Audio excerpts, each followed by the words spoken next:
আসসালামু আলাইকুম ওয়া রাহমাতুল্লাহি ওয়া বারাকাতুহু। আউযু বিল্লাহি মিনাশ শাইতানির রাজীম। বিসমিল্লাহির রাহমানির রাহিম। ওয়া আতিউল্লাহা ওয়া রাসূলাহু ওয়া লা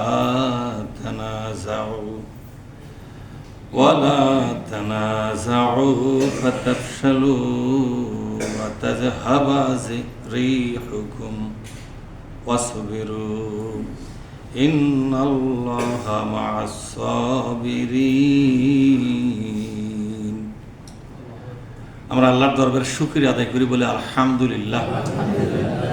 সালাত এবং সালাম বিশ্বনবী মুহাম্মদুর রাসূলুল্লাহ বলি সাল্লাল্লাহু আলাইহি ওয়াসাল্লাম। আমি আপনাদের সামনে সূরা আনফালের ৪৬তম আয়াতটা আমি পড়ে শোনালাম। আসুন আল্লাহর কোরআন থেকে কিছু কথা জানবার চেষ্টা করবো। আমার তৌফিকি ইল্লা বিল্লাহ। ওয়া আতিউল্লাহা ওয়া রাসূলাহু, তোমরা আল্লাহর প্রত্যেকটা আইনগুলোকে মেনে চলো। আল্লাহ তোমাদের যে বিধান দিয়েছেন এই বিধানগুলোকে মেনে চলো। ওয়া রাসূলাহু, এবং রাসূলুল্লাহ তোমাদের জন্য যে বিধান পেশ করেছেন সেগুলো মেনে চলো। শুধু আল্লাহ মানলে হবে না। অনেক লোক বলে খালি কোরআন মানবো, হাদিস মানবো না। এরকম লোক বাড়ায় নেই বাংলাদেশে? এদেরকে নাম দিচ্ছে আহলে কোরআন। কি নাম দিচ্ছে জোরে কর? আহলে। তারা আহলে কোরআন হলো কেন? বলছে আমরা শুধু কোরআন মানবো, হাদিসে মেলা ঝামেলা। হাদিসে কিছু জাল হাদিস থাকে, ইয়া থাকে, সে থাকে, বলে পরীক্ষা নিরীক্ষা করাও কঠিন, আমরা ওর মানবেরই যাবো না। তা কি মানবে? বলছে খালি কোরআন মানবো। তা তুই ক এক রাকাত নামাজে কয়টা সেজদা? কোরআনের কোনটি লেখা আছে ক? বলছে এটাই তো সমস্যা। আমি বললাম তাহলে ১০০ টাকার কয় টাকা জাকাত হবে? কোরআনের কয় আয়াত লেখা আছে? বলছে এটাও তো নাই। তার মানে কোরআনের প্রত্যেকটা আয়াতের বাস্তব অনুশীলন কোথায় পাবেন? তার হাদিস ছাড়া আপনি চলতে পারবেন? বলেন পারবেন না। রুকু আগে না সেজদা আগে? কোরআনের কোনটি লেখা আছে? আত্মাহিতে পড়া লাগবে কেন? লেখা আছে কোরআনে? আত্মাহিতের পরে কি পড়া লাগবে? দরুদ শরীফ না দোয়া মাসুর আগে না দরুদ শরীফ পরে? কোনটা আগে বাঁচাই হবে? এগুলো হিসাব কিতাব কোন জায়গায় লেখা আছে বলেন? হাদিসে। তাহলে হাদিস ছাড়া তো আপনি চলতে, হাদিস মানে বিশ্বনবী। সুবহানাল্লাহ। আল্লাহ পাক বলছেন তোমরা আমার কোরআন মেনে চলো, ওয়া রাসূলাহু, আমার রাসূলের হাদিসগুলো মেনে চলো। কোরআন মানলে আল্লাহকে মানা হলো, হাদিস মানলে রাসূলুল্লাহকে মানা হলো। ঠিক না ভাই? ঠিক। তাহলে কোনটাও কি বাদ দেওয়া যাচ্ছে? আল্লাহই তো মানতে বলছে রাসূলুল্লাহকে, তা আপনি বাদ দেবেন কিভাবে? আপনার তো বাদ দেওয়ার কোনো সুযোগ। কোরআনের দলিল যে আল্লাহকেও মানতে হবে, রাসূলুল্লাহকেও। তো রাসূলুল্লাহকে মানবেন কিভাবে? হাদিস মানা। আল্লাহকে মানবেন কিভাবে? কোরআন মানা। এই তো হলো হাদিস আর কোরআন, বাস। এখানে মাঝখান থেকে হাদিস বাদ দেওয়া, এটা হচ্ছে ফিতনাবাজ। এরা কি জোরে কর? এরা হলো ফিতনাবাজ। এরা নিজেরাও পৌঁছবি, মানুষকে পচাবার জন্য উঠে পড়ে লাগছে। সেদিন এক লোক আমাকে করছে, হুজুর আহলে কোরআন একটা বার আছে, চল তর্ক কর্ম। তাই বললাম ওর কথা চলবার তা হইলো তর্কের মধ্যে। তর্কের মধ্যে যাওয়া মানে আজার একটা ক্যাসাল সৃষ্টি করে। ওর পথে চলতে দাও। আর তোমার যদি ওই লোকের কথা বিশ্বাস হয় তুমি ওইদিকে যাও। না তা যাবো না, তা আমাকে নেয় গেছো গা, মানে ওইও নষ্ট হয়েছে, আমাকে খালি ওরে পচাবে।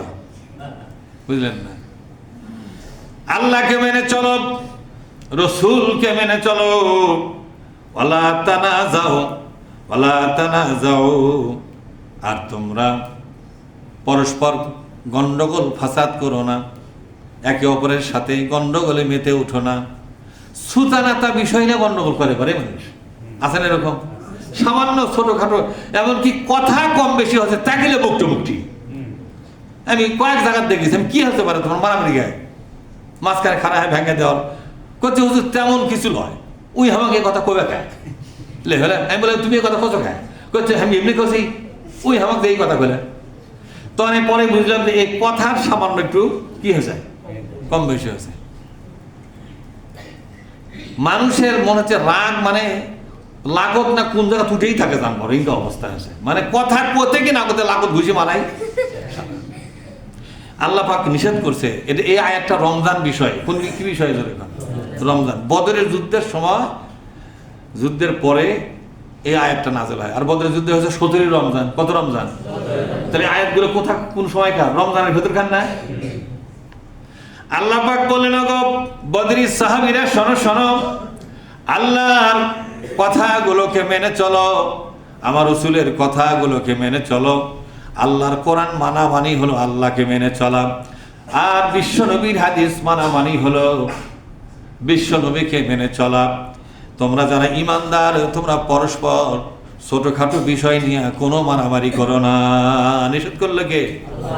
হাত এটি বাচ্চা আর এটি বাচ্চা, লাবি তার বুকুর, এ নাবি আর বুকলে মারামারি আছে না এরকম?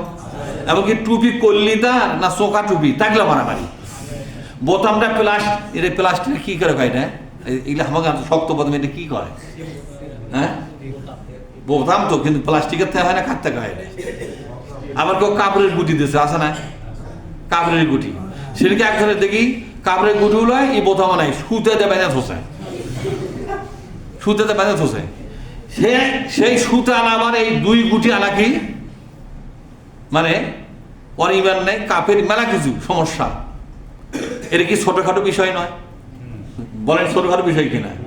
আপনার রুচিতে, এটা আপনার রুচিতে কাপড়ের গুটিতে বোতাম হয় করবেন, রুচিতে দেখেন চোখা টুপি পরবেন। চোখা টুপি, গোল টুপি, 5 কলি না 8 কলি, এগুলো নিয়ে গন্ডগোল ফাসাদ করার কোনো দরকার যেরকম আছে নাকি? ষাটালা গন্ডগোল পাঞ্জাবেলায় দেখে, এই পাঞ্জাবেলাই খারাপ, পাঞ্জাবেলাতে সব ষাটালারা হচ্ছে 1 নম্বরের ইহুদিদের পোশাক পরালো, বলে কিনা যেরকম? এগুলো কি আসলে? আল্লাহ পাক বলছেন এই পরস্পরের ভিতরে এই ছোটখাটো ক্ষুদ্র ক্ষুদ্র বিষয় নিয়ে তোমরা কোনো ঝগড়া করবে না, মারামারি করবে না। একটা শব্দ আল্লাহ বলে দিলেন, ওয়ালা তানাজাউ। কোন আল্লাহু আকবার, ওয়ালা তানাজাউ, খবরদার এই ছোটখাটো বিষয় নিয়ে তোমরা গন্ডগোল করবে না। সালাম ফিরেছে মৌলবি, হাত তুলিছে, এই মৌলবি বাদ, সালামের পর দোয়া করলো খা। আর একজন দোয়া না করে সুন্নত পড়তেছেন, এমন কায়ঠা করছে যে কিরকম খারাপ, নামাজের পরে মোনাজাতটাও করলো না। কথা ঠিক না? এই যে ছোটখাটো বিষয় নিয়ে একে অপরকে তুচ্ছ মনে করা, ইবাদত বন্দেগী কম হচ্ছে বা বেশি হচ্ছে, বা ওর ইমান কম বা বেশি, এই যে নানান ধরনের চিন্তা ভাবনা করা, এই কথাটা আল্লাহ বলেছেন, ওয়ালা তানাজাউ, খবরদার এই ছোটখাটো বিষয় নিয়ে কোনো রকমের কোনো ঝগড়াঝাটি, এগুলো বিষয় নিয়ে পরকালে বিচারই হবে না। নামাজের পর কে মোনাজাত করলো দে কোবান, ফেরেশতাকে আল্লাহ কোনোদিনই কবে না। এটা নামাজের পর মোনাজাত যাই করলো না, কোবান, তাহলে কোবান তো 2 দলই খেলে। এদিন পেছন থেকে এক লোক করতে হবে, ওই মোনাজাত করে না দেখে নামাজ যদি যাই না, করলেও দোষ, না করলেও দোষ, নামাজ না পড়ে আছি খুব ভালো আছি। কথা ঠিক না? তোমরা এভাবে গুদগুদি করবে, মাঝখানে কিছু লোক আরাম পাবে। মুসলমানদের ভিতরে সবচেয়ে বেশি যে জিনিসটা আমরা দেখেছি সৌদি আরবে, এখানে সব রকমের হাত বাঁধা, সব রকমের কায়দা কারণে নামাজ হয়, কোনোদিন কোনো সমালোচনা যেরকম হয়েছে। নবীর মসজিদে আজও নামাজ হচ্ছে, এক এক লোক এক এক ভাবে নামাজ পড়তেছে, কোনোদিন তার সমালোচনা হয় না। যত ক্যাসাল এই ছোট লোকের গেলে মধ্যে, কথা ঠিক না? ঠিক, হ্যাঁ, এমটি ভাষণ, সাউন্ড মাস, অল্প বিদ্যা ভয়ঙ্করী, আছে না? যে টিলার পানি নাই ওর খাল ভণ্ডনি বেশি। সিয়াসাত্তার হাদিস বোঝেন? সিয়াসাত্তার হাদিস 6 খণ্ড, বুখারী, মুসলিম, তিরমিজি, আবু দাউদ, নাসাই, ইবনে মাজাহ করা হলো। আর একটা আছে বুলুগুল মারাম, একটা কিতাব পাওয়া যায়, বুলুগুল মারাম। আরো কিছু বই আছে, মুয়াত্তা ইমাম মালিক, ইমাম মালিকের একটা বিশাল হাদিস গ্রন্থ, মুয়াত্তা ইমাম মালিক। আরো কিছু হাদিস গ্রন্থ আছে যেগুলো আমরা পড়াশোনা করেছি। আমি তো মনে করেন যে না হলেও 10 রকমের হাদিস পড়েছি, আজও পড়তেছি। সিয়াসাতটা তো 6টা, এবার তো আরো তো আছে। আর আপনাকে যদি প্রশ্ন করা হয়, খালি বুখারী শরীফটা 6 খণ্ডে সমাপ্ত, কয় খণ্ডে? 6 খণ্ড বুখারী, সেটা কি তোমার বাড়িতে আছে? আর তো জবাব দেবেন নাই, পড়লেন কি? তাহলে এমটি ভাষণ সাউন্ড মাসে কথাটা সঠিক নয় যে অল্প বিদ্যা ভয়ঙ্করী আর কথায় কথায় ডিকশনারি। সম্মানিত ভাইয়েরা, তাহলে আমাদেরকে ছোটখাটো বিষয়ে গন্ডগোল করতে নিষেধ করেছেন কে? কে? কোন ছোট বিষয় নিষেধ করবেন না। টুপি মাথার দিয়ে নামাজ পড়লে না, নামাজ অর্ধেক হয়েছে, মাথার টুপি আসলো না, কথা ঠিক না? এই মুসলমান, টুপি মাথার দেওয়া কি ফরজ? মহিলাদের জন্য মাথায় কাপড় দিয়ে নামাজ পড়া ফরজ, পুরুষের জন্য ফরজ। তার পুরুষের জন্য কি এটা? এটা সুন্নাহ। সুন্নাহ মানে নফল, এর নফল। এটা করলে আমি কিছু বেনিফিট, আমার ইবাদত নষ্ট হবে না, ইবাদত যা আছে তাই থাকবে, অতিরঞ্জিত কিছু আমি বেনিফিট পাবো। আর যদি মাথা না দেয় কিছু বেনিফিট আমি কম পাবো, এর এতটুকু হবে, এতটুকু হবে। এতটুকুর জন্য আপনি গন্ডগোল লাগলেন কেন? হ্যাঁ, ফাতাফশালু, যদি তোমরা পরস্পর ইমানদারেরা ছোটখাটো বিষয় নিয়ে মারামারি গন্ডগোল করো, ফাতাফশালু, আল্লাহ পাক বলছেন তোমাদের মনোভাব মনোবল হারিয়ে যাবে। কারণ তোমাদেরকে দাঁড় করা হয়েছে কাফের বেঈমানদের মোকাবেলায়, দুনিয়ার ইহুদি খ্রিস্টানের মোকাবেলায় এক একটা পাহাড়ের মতো দাঁড়াবার জন্য আল্লাহ পাক তোমাদেরকে তৈরি করেছেন নামাজের মাধ্যমে, রোজার মাধ্যমে, জিকির আজকারের মাধ্যমে, কোরআন তেলাওয়াতের মাধ্যমে তোমাদের মনোবলটা চাঙ্গা করেছেন কাফেরদের সাথে লড়াই করার জন্য, ঠিক না? কিন্তু এই লড়াই বাদ দিয়ে যদি নিজেরা সামান্য ছোটখাটো বিষয় নিয়ে গুদাগুদি করো, তাহলে তোমাদের মনোবল হারিয়ে যাবে, তোমাদের মধ্যে ভাঙ্গন তৈরি হবে। ফাতাফশালু, ভাঙ্গন হবে, কি হবে জোরে কর। এই জন্য আমি দেখছি শিখে আমার সাথে নামাজ পড়তেছে, ওই আমিন জোরে কয়, সেদিন আমার সাথে নামাজ পড়তেছে আমিন আর জোরে কয়নি, পরে মা সারা ফিরে আস্তে আস্তে করছি আমিন কেমন জোরে খোলে না, করছে আপনি যা আছেন যে আমি থেকে তো তোমার আমিন জোরে শুনবার চাচ্ছিলাম, তুমি তো জোরে খোলে না। মানে আমি এরকম হলো যে কেউ যে আমিন জোরে বলে আমি তাকে উৎসাহ দেই, বলো সমস্যা, আর যে আসতে বলতেছে বলো তোমারও সমস্যা নাই, দুটাই হাদিসে আছে, সুবহানাল্লাহ পাঠ করে। তা আমি তাকে ছোট করে দেখবো কেন? ইসলাম তো এইভাবে ছোটখাটো বিষয় নিয়ে গন্ডগোল করার কোনো ধর্ম। ইসলাম হচ্ছে সামাহা, পরস্পরের প্রতি শ্রদ্ধা এবং ভালোবাসা, সম্মান, এটা তৈরি করে, এটা প্রতিষ্ঠা করে, এর আদলে মানুষের সমাজ তৈরি হয়। সুবহানাল্লাহ পাঠ করবেন না? পরে করছে হুজুর এরপর থেকে কম, আমি সাহস পাই না, আপনি আমার কি মনে করেন? আমি বললাম না, তুমি তো বলতেছিলে আমি পাঁচটা জানতাম, কিন্তু আজকে 5 রাত খারাপ হলাম একটা আমিন জোরে শুনবো, কিন্তু তুমি করলে না। আমি আবার আমিন জোরে করলে আর এক ক্যাসাল বাঁধবে, জোরে করে, ঠিক না? মান্নান হুজুর ইয়া হয়ে গেছে, কি করে আহলে হাদিস হয়ে গেছে, তো তুমি বলবে এরপর থেকে, জোরে করেই বলবে। তাহলে এই যে তখন এরপর থেকে দেখলাম পরের দিন থেকে ওই আমাকে খুঁজে বাইর করে কোথায় আমি আছি, মানে একসাথে বসে গল্প করবো, মানে কি বেড়ে গেল, কি বেড়ে গেল, মোহাম্মদ এবং শ্রদ্ধা বেড়ে গেল, যে হুজুর তো খুব ভালো। এইভাবে আপনার পরস্পরের ভেতরে ঢুকে পড়েন। আল্লাহ পাক বলছেন তোমরা একে অপরের সাথে বুনিয়ানুম মারসুস, সীসা ঢালা প্রাচীরের মতো মহব্বতে জড়িয়ে যাও। এইভাবে ছোটখাটো বিষয় নিয়ে তোমরা ঝগড়াঝাটি করে আলাদা আলাদা হয়ে গেল, খবরদার। ওয়া তাজহাবা রিহুকুম, রিহ মানে কি? রুহুর থেকে রিহ, আধ্যাত্মিক শক্তি তোমার হারিয়ে যাবে। ইমানি শক্তি, ইমানটা থাকবে খোলসের মতো, এই ভেতরে ইমানের কোনো প্রাণ শক্তি থাকবে না। এইভাবে মাযহাবী গন্ডগোল, ইবাদত বন্দিগির কিছু নিয়ম কানুনের বৈপরীত্যের গন্ডগোল, অথবা নিয়মের কিছু ব্যতিক্রমের গন্ডগোল নিয়ে যদি সমাজে আপনারা লাগালাগি গুদাগুদি করেন, মুসলমানদের ভেতরে আভ্যন্তরীণ ইমানি শক্তিটা হারিয়ে যাবে। কে বলেছে? ওয়া তাজহাবা রিহুকুম, বলেন আমার সাথে, ওয়া তাজহাবা রিহুকুম, হারিয়ে যাবে ইমানি শক্তি, তোমার আধ্যাত্মিক শক্তি থাকবে না। আর মুসলমানরা যখন তার আধ্যাত্মিক শক্তি হারিয়ে ফেলে, ইমানের কলিজার ভেতরকার শক্তিটা যখন হারিয়ে ফেলে, এই ওপরকার শুধু ঠোল না কি করে ভাই রে, হ্যাঁ, এই ঠোল মার্কা ইমানদার দিয়ে পৃথিবীর কোনো বিজয় আর শুধু পরাজিত থাকবে।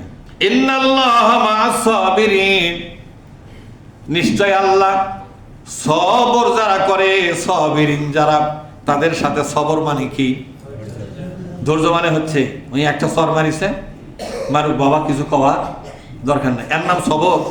আরবিতে এর নাম সবর নয় তো, আরবিতে একে বলা হয় ইন্তেজার, মানে অপেক্ষা করা, এর নাম সবর নয়। সবরটার বাংলা হাদিস আছে 3টা অপশনকে একত্রে বলা হয় সবর। কয়টা অপশন? প্রথমটা হলো as-sabru ala at-ta'ati, বলে as-sabru ala at-ta'ati, আনুগত্য করতে হবে কার? আনুগত্য করতে হবে, দাসত্ব আল্লাহর, আনুগত্য মুহাম্মদ সাল্লাল্লাহু আলাইহি ওয়াসাল্লামের। এটা হলো সবরের প্রথম দফা। 3 দফা মিলে হলো সবর। কয় দফা মিলে মনে থাকবে আপনাদের? as-sabru ala at-ta'ati, আল্লাহর দাসত্ব এবং রাসূলুল্লাহর আনুগত্য, এই দুটার সমন্বয়ে 1 নম্বর দফা হয়ে গেল। সর্বসময় আল্লাহর আইনগুলো মেনে চলতে হবে, সবরের প্রথম দফা। সর্বসময়ে বিশ্ব নবীর অধীনে আপনাকে চলতে হবে। আপনার আমার জীবনের একমাত্র নেতার নাম কি? মুহাম্মদ রাসূলুল্লাহ। তাকে নেতার আসন দিতে হবে, সকলে বলি সাল্লাল্লাহু আলাইহি ওয়াসাল্লাম। 2 নম্বর হলো as-sabru আলাল মুসিবাহ, বলেন as-sabru আলাল মুসিবাহ। 2 নম্বর সবর হলো মুসিবতের মধ্যে যখন পড়বেন তখন আপনি ধৈর্য নেবেন, অস্থির হবেন না, উতালা হবেন না, মন ভাঙ্গা হবেন না। সকল মুসিবতে সাহায্য করার দায়িত্ব কার? আল্লাহ। মুসিবতের মধ্যে পড়ে গেছেন, আল্লাহর উপর ভরসা করুন। আল্লাহ পাক বলছেন, যে ব্যক্তি আমার উপর ভরসা করে ফাহাসবুহু আলাল্লাহ, আল্লাহ পাক বলছেন ওই লোকের জন্য আল্লাহ যথেষ্ট হয়ে যায়। 3 নম্বর হলো, 1 নম্বর কি? as-sabru আলা তাআত, 2 নম্বর as-sabru আলা মুসিবত। আর 3 নম্বর তো মনেই হচ্ছে না আমার, লে বয়স হলে যা হয়। সম্মানিত ভাইয়েরা, 2টা নাই আজকেই বলে, আরেকদিন আরেক বলবো মনে হলে। যে আলোচনাটা আপনাদের সামনে করলাম, এই আলোচনাগুলোকে আপনারা গ্রহণ করেন, মানে আপনাদের আমাদের কল্যাণ হবে। কি হবে জোরে কথা? আমরা রমজানকে বিদায় জানাচ্ছি। আল্লাহ তোমার রমজান তোমার কাছে ফিরে যাচ্ছে, আমাদের জীবনের সাক্ষী হয়ে যাচ্ছে। কথা ঠিক না? এই রমজান দিনেও ছিল রমজান, রোজার সময়টা রমজান আর একটা রমজান, রাত এবং দিন আপনার আমার জন্য সাক্ষী হয়ে গেছে না? আল্লাহর কাছে আমরা আবেদন করি, রমজান যা কিছু তোমার কাছে নিয়ে গেছে আমাদের জীবনের ছবি নিয়ে, এই ছবিগুলোর ভিতরে আল্লাহ আমাদের অপরাধগুলো তুমি ক্ষমা করে দিও। আমাদের ছোটখাটো ভালো ইবাদত বন্দেগী যা করেছি আমরা টুটা ফাটা অবস্থায়, রোজা থেকে, নামাজ থেকে, তারাবি দান খয়রাত থেকে শুরু করে, সালাম কালাম থেকে শুরু করে সর্বপ্রকার ইবাদতটা আল্লাহ যেন বড় করে তার দরবারে কবুল করে নেয়। এই কথা বলে কথা শেষ করছি। আসসালামু আলাইকুম ওয়া রাহমাতুল্লাহ।